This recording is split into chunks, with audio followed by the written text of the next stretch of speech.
You're absolutely right. You weren't there, and neither was I. But the choices made and the patterns created by our ancestors continue to hold us back from the good life that we all deserve. It's time we begin to recognize that there are currently policies being put in place specifically to create further separation amongst us all. And it's all in order to preserve greed and power.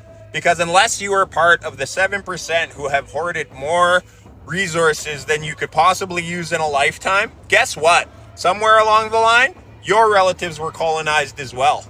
And there are many of your relatives and ancestors who get this, and they still carry these teachings forward today.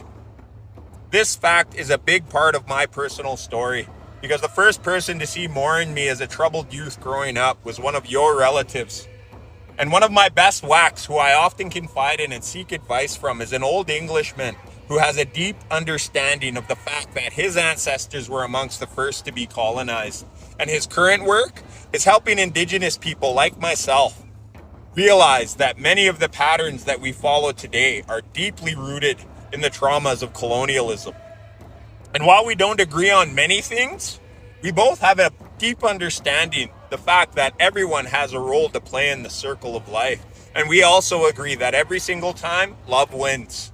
The real enemy here is the continued colonization of us all and the current landscape of what we're currently calling politics. It's absolute rhetoric, specifically written to pit us against one another.